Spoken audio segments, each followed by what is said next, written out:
So I just got here to LEF. The drive is about an hour and a half from my house. I left Peaks. I've been chugging water, but I'll make this quick. Nate, this is to Nate, I guess, and to me, because it'll be on YouTube. But yeah, I feel super nervous. Nate asked for another video of me trying hard, and I'm gonna try to flash a 511. I've not sent a single 511 here, but I've only been here twice. So we'll see how it goes. Yeah, I'll tell you my thoughts on why I think I'm so, I've just been feeling so fucking nervous. Ever since I told myself I was going to do it yesterday, it's just been nervous. Whole drive, that's all I could think about. And I was really psychoanalyzing. Why am I so nervous? Why do I feel all this pressure? I don't know. I think I was listening to a podcast with Chris Hampton, and his statement was just yeah, the only way I found to get rid of my fear is to face it head on. So I guess I'll face it head on today. We'll see. I guess it's gonna cut to the video now, so here's me trying something hard.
Okay, try number 2, because I did not attach the microphone and just spoke for 5 minutes into the nothingness. So let's do a little bit of post-game. I just got done watching the video again. I want to talk a little bit about how it went afterwards. So it's been 2 days, and I'll talk about how I feel right now, and then how I felt then, and just my general thoughts. So right now, I don't feel very good. I'm sick, and it's cold outside. So that's given me no choice but to rest and recover, which I'm doing. But talking about in a couple days ago when I was in the gym, the video we just watched, it was interesting. It felt like I won and I lost at the same time.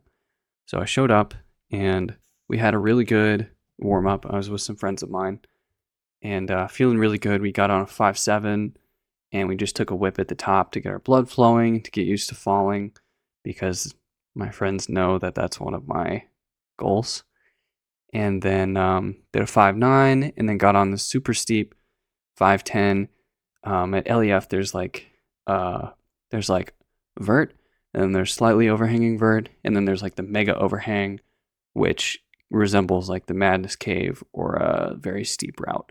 And it's made specifically to train for the Red River Gorge, so it's perfect. And got on a 5-10 in the overhang, wasn't even pumped, and I took a fall at the chains just to get used to it, because I feel the least comfortable falling on overhang. Like when I look down and I just see air and my rope dangling down to the last bolt, even though the bolts inside are like 4 feet apart, they're, you could like clip one bolt from the first bolt.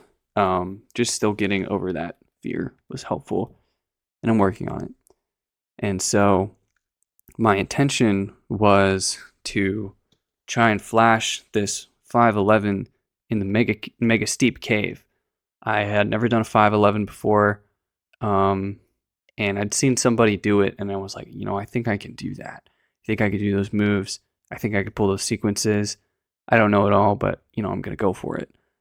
And then when I was actually standing there, I was looking up and I was like, or I could try the slightly overhanging vertical blue one in the corner that I bolted last session, and I barely made it, but I know the moves on that, and I can just try to fucking send it, and I'm either going to make it or I'm going to fall.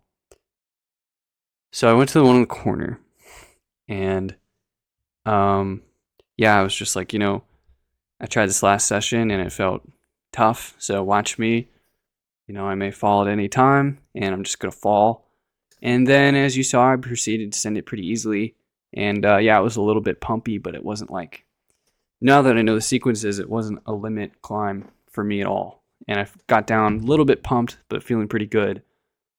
And then later that day, we transitioned to bouldering, and I was working on, V5s, V6s indoors, which I know doesn't always translate to outdoors. Like I just got back from Stone Fort. I had my TriStar experience. If you know, you know. But yeah, so it felt like a win in that I did send my first 5-11 and it was pretty easy. But it felt like a lose because I fucking didn't hop on the thing I told myself I was going to get on. And that's just so fucking frustrating. And it happens to me all the time. Like I'll say like, okay, I'm going outside and I'm going to get on this 5-12 and just see how far I can make it. And I'll just take I'll take the whip, I'll just go as far as I can and fall off. And then I get there and I feel super anxious and uncomfortable. And I'll be like, well, maybe I'll work on this 5-10 or, maybe I'll bolt this 5-11 over here. It's just frustrating for me. And yeah, so that's kind of the conundrum. Yeah. But like, I don't know. I keep hitting my head against this wall and I keep doing it and doing it and doing it. And I'm going to work through this. I'm so frustrated because I'm tired of telling myself that I can climb a 5-12, but then every time I get under one, I chicken out. I'm just so fucking tired of it. I'm tired of being scared of falling. And it's like, it's me trying to master myself. It's of course there are external things and I want to be stronger. And I feel like I'm in an era of grade chasing right now. Like I just spent a whole year getting my legs under me and doing as many 510s as I possibly could and getting comfortable climbing outside. Um, but now it's like I'm learning how to try hard, and it's just this whole new set of skills that is not inherent yet. And so I don't know. I want to be stronger. I want to be better, and I'm okay with that drive. Like I'm here for it. I've I've changed a lot in my life to be where I am, and I have gotten stronger. And I know I'm hard on myself, but at the same time, I want to keep going. I see the videos of people in the madness cave climbing the madness. You're taking 60-foot whips, skipping the last two clips just to jump to run for the chains, and they don't make it and they fall, and it's epic. And I want to be like that one day. Like I want to be in that cave. I want to be at the fucking purgatory. Like I want to be out there trying hard and like doing hard stuff. I see myself, or hopefully I see myself doing that, but it's like, I'll walk out on my rest days. A lot of people won't do this. Like I don't see them do it, I guess, but I'll just take a walk through PMRP or the Chocolate Factory and just stand under these big beautiful walls and look up at the golden ticket. Just be like, "Oh my gosh, like I can't believe people climb this, but I want to climb this someday, but I can't start it, right?" Like I see those start holes and they look heinous, but one day I want to do it, and it's just like it feels like this is what I need to work through. And it's just frustrating sometimes. But I'm not going to end it on a bad note. So I will say, like, I was journaling recently. I sent an email to Nate, and I was pretty hard on myself, which, some of it is real. It's legit. And then I was like, look at how far I've come. At the beginning of this year, I'd sent 2 510As in all of outdoors, and I'd done like a V2 or a V3 or something.